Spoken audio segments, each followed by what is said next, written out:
Vítame vás. Znova, zas a znova. Raz, zas a... Už sme tu zas. Tak. Raz sme tu zas. Už raz sme tu zas. Dobre. OK. To je presne to, čo som chcela povedať. Skončili sme s odporom. Dobre, skončili sme s odporom a moja otázka teda nasleduje. Čo mi ešte môžeš povedať? Prekvap ma, aká je téma. Pozri, jak vonku pekne prší. Áno, krásne. Dobre. A ideme. Rozkošné. Poďme merať prúd. Dobre. Takže odporný odpor odišiel, prichádza na rad prúd. Prúd vie prúdiť. Dobre. Teraz pozerám, že nám tu pribudol zase náš dedo. Deduško sa prišiel. Deduško sa vracia na to, aby nám ukázal bazis prúd. Ja, das ist prúd. Strom. No, dobre. Takže, čo potrebujeme? Potrebujeme deduška. Teda, čo to je? Už som zabudla. Avomet. Alebo multimeter. Multimeter. Tak. Ja sa musím pozrieť na dierky, lebo detko má dierky inak ako všetky slušné nové multimetre. Dobre, takže čierny kábel ide... Tu kábel, tam kábel. A ideme merať prúd a máme ho prepnutý tuto, že 12 mA, to bude aj veľa. Povedzme, že 3 mA. Použijeme ďalšieho šuhaja ako zdroj prúdu. Ďalší multimeter. Ako zdroj prúdu. Blbé, že? Ako zdroj Meracie prúdu. Zariadenie ako zdroj prúdu. Áno.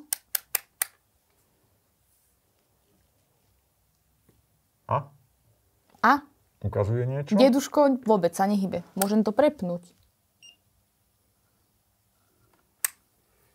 Niečo máme zle. Aha. Teraz sa bude hýbať. A už sa aj pohol. Cože stalo? Nemali sme deduškovi treba zatlačiť gombíček. Že Klobúčik čo dolu. chcem. Aha, Áno, OK. A vidíš, že sa hýbe málo. Tuto vytlačil zo seba trošku viacej, ale tiež nič moc. Prepneme. Nič moc, tak prepneme takto, že 0,6. OK. Pohyblivosť tam už je, ale neviem, že či to naši diváci vidia. Tuto je teraz čiarka takto. Ručička. No a máme to, že 0,6 rozsah, čiže musíme sa pozerať na túto veličiny jednosmerné. 6, čiže 0,6 by bolo tu, čiže máme tam 0,4 mA v tomto prípade, ale tento nám ukazuje, že 0,5 V, lebo ja som ho prepol na meranie diódy a on dáva nejaký prúd, meria napätie. Čiže z toho by sme vedeli povedať, koľko má deduško jeho vnútorný odpor. Keď si prepneme multimeter na meranie odporu, tak je to jednoduchšie takto vidieť, že 1,4 kΩ, keď chcem s ním merať do 0,5 mA, tak jeho vnútorný odpor je 1,4 kΩ, čo je dosť veľa pri takom malom prúde. On potrebuje celú tú energiu, ktorú do neho dávam, na to, aby pohol ručičkou. To je nevýhoda týchto mechanických prístrojov, že tam nemá ďalšiu baterku, ktorá by hýbala ručičkou alebo tým zobrazovacím vecom zaňho. Áno. Čiže všetko... Ujom vecom. Všetko, čo do neho dávam, on potrebuje a minie na to, aby tú ručičkou trošku pohol. To je nevýhoda týchto prístrojov. Títo šuhajovia mi ten obvod menej zaťažia. Ale tu vidíme, že ako sa meria prúd. Že prúd sa meria tak, že musí to prejsť tým prístrojom a vrátiť sa naspäť. Keď to v ktoromkoľvek bode rozpojím, tak tam mám zrazu nulu a nič nenameriam. No dobre. A môže mi prúd napríklad zmerať do zastrčky? Že tam proste strčím tie drôtiky? Spraví mi to niečo? Máme tu zastrčku. Samozrejme, že to niečo spraví. Ale akože mne. Čo by si tak očakávala, že ti to spraví? No takže ma to kopne. Ale však použijem takéto drôtiky. Tuto, počkaj. My tu máme zástrčku. Vy nevidíte našu zástrčku. Tu máme... Môžem ťahať ešte ďalej? Nie. Tu máme kábliky strčené v zástrčke. Tá kabeláž má svoju metráž. Áno, ale kúsok, to je na kamere vidieť. Máme predĺžovačku. Áno, okej. Ja neviem, či ti to mám dovoliť.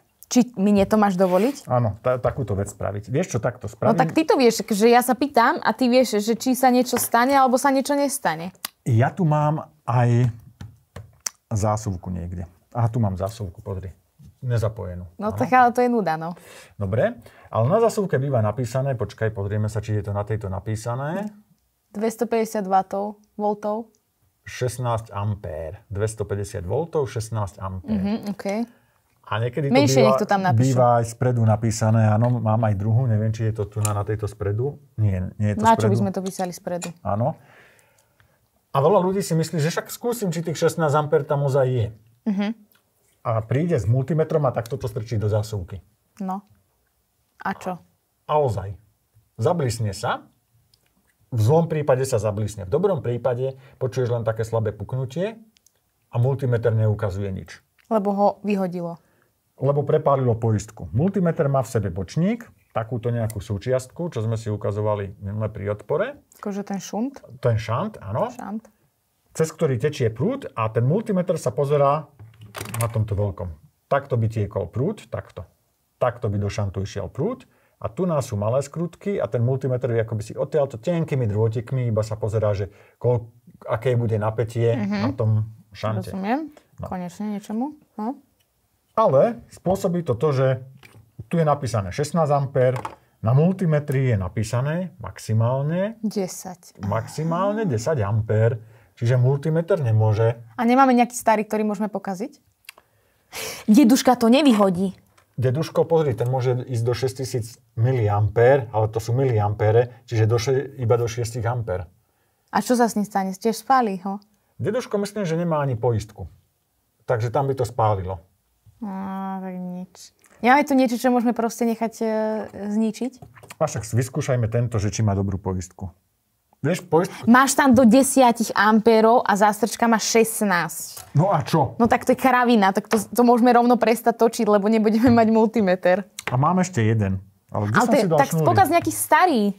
A prečo mám kaziť? Ty by si všetko len kazila už minulé tu, čo si No však ale to je, akože pre mňa je to väčšia sranda. Akože vidíme následky, vieš. Áno, Lebo keď to diváci budú chcieť skúsiť doma, nebudú ti veriť. Že to nemajú robiť, áno? Že to nemajú robiť, hej, že...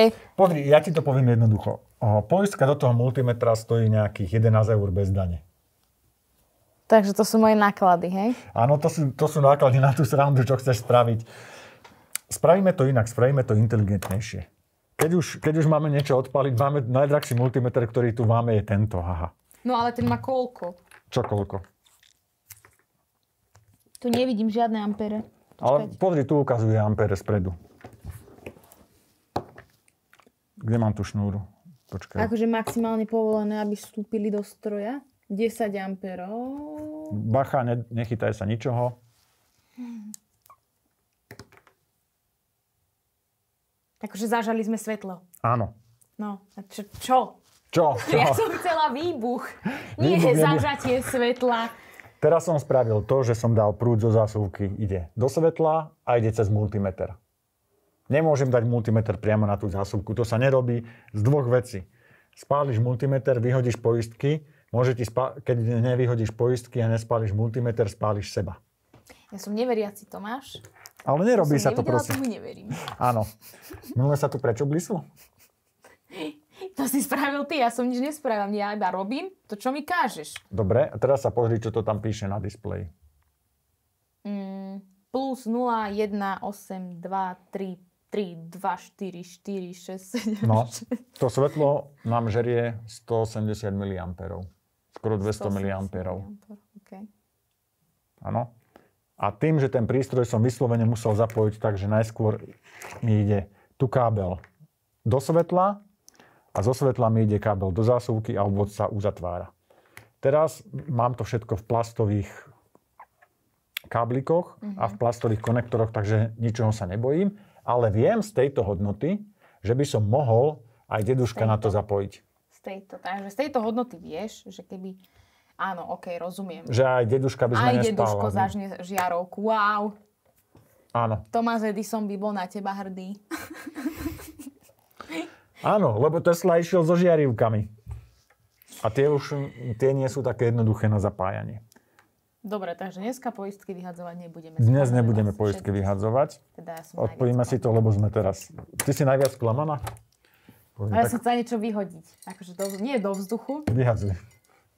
No toto je, ale toto im musíme niekedy vysvetliť, že čo to je. To im niekedy vysvetlíme, ale tu máme želetky, svietia a baterku. No. A vieme si zmerať aj, jaký prúd Magic potrebujeme na to, aby sa rozsvietili takéto ledky. Vieme si to zmerať, alebo to tam bude napísané? Nie je to tu napísané, ideme si to zmerať, ale vieme, že koľko chcela takáto žiarovka prúdu a pri napätí zo siete 230, tak dáme si deduška. Dobre si deduška.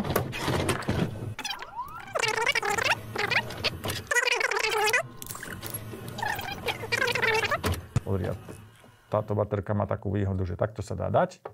A tu máme plus, tu máme mínus. Takže, aby aj oni z toho niečo mali, dáme multimeter takto. Zažneme. A teraz tu dám jeden fús, tu dám druhý fús. Svieti to. A vidíš 7,2 mA. Okay. Tu je vidno, akože pekný príklad toho, o koľko sú ledky účinnejšie ako obyčajná žiarovka. Tá obyčajná žiarovka, áno, svietila viacej ako tie 3 ledky, ale išlo tam energie o mnoho viacej, pretože to bolo okolo 200 mA, čiže 0,2 A pri 230 V. Čiže 230 krát 0,2. Okay. Ťažká matematika, že? Ja to nechám počítať, ja sa do toho nezapájam. No? 50 W približne. A tu sme mali, bože, už neviem koľko, 7 mA. 7, no. 7 mA pri 9 V. 9-voltová baterka, takže tvárime sa, že tam je 9 V, keď to svieti, ono tam bude trošku menej. Aj to si môžeme hovoriť, že koľko tam je napätia. Prístroj nás varuje, že robíme hlúposť, ale my sme ho už odhlúposťovali. A pozrieme sa, koľko tam máme napätia, keď svietia ledky. 8,5 V a 7 mA. Čiže výkon, ktorý dáva tá baterka, je veľmi malý. A ledky svietia dosť. Nám to tu vybíja oči, ono to asi na kamere tak nie je vidno, ale tie ledky svietia mŕte. Hodne. Dobre. A čo je zaujímavé na tej hodnote je, že vieš si zrátať, koľko ti to vydrží svietiť na takúto baterku. To som sa ťa chcela opýtať, že akože, dobre mám, v podstate to rátame tak, že mám 3 ledky. Áno. Hej. A 9V, reálne 8,5V baterku. Áno. No, akú ďalšiu informáciu potrebujem vedieť, aby som to vedela vypočítať? Na týchto baterkách to nie je vyslovene napísané, ale keď si zoberiem akumulátor podobnej veľkosti, takú nabíjaciu baterku, tak tam sa píše, že má 170 mAh. Čiže 170 mA mi dokáže dávať hodinu. A my chceme od nej 7. Čiže keď si 170 vydelím 7, viem, koľko hodín mi to vydrží na tú baterku svietiť. No dobre, takže ja si vyťahnem telefón. No. Takže 170 deleno 7. 2000 years later. Takže 24 hodín, keby to máme stále zapnuté, nám vydrží svietiť tieto 3 diody. OK. To je dosť zaujímavé. Takže keby náhodou idem do bane... Tak vieš, koľko vydržíš na jednu baterku. Áno. Keby náhodou idem do bane, tak si zoberiem proste malú takúto diodku, nakúpim si 10 takýchto bateriek.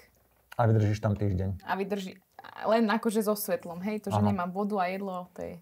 To je detail. To je detail. A v bani by voda mohla byť, s jedlom to bude horšie. Hej, tak to je v pohode. Vodu potrebuješ viacej ako jedlo. Áno. OK, takže to je super. 24 hodín. 3 diody. No, dobre, ale to sme sa zamerali v podstate na výdrž tej baterky, ale ako zistím, že koľko mi vydržia tie ledky? Či tam je to napísané od výrobcu, to sa nedá vypočítať asi, že? Vieš čo, nie, ledky sa nemíňajú. Ledky sa berú tak, že tie vydržia. No však ale koľko? to není ako žiarovka, že žiarovka má, neviem, 3000 hodín, alebo áno, tak. Jasné, oni majú 100 000 hodín, 10 000 hodín, proste. A takto, keď budú na malú baterku, tak veľmi veľa, tak to vydržia svietiť dlhšie, ako vydržíš ty žiť. Super, to som chcela počuť.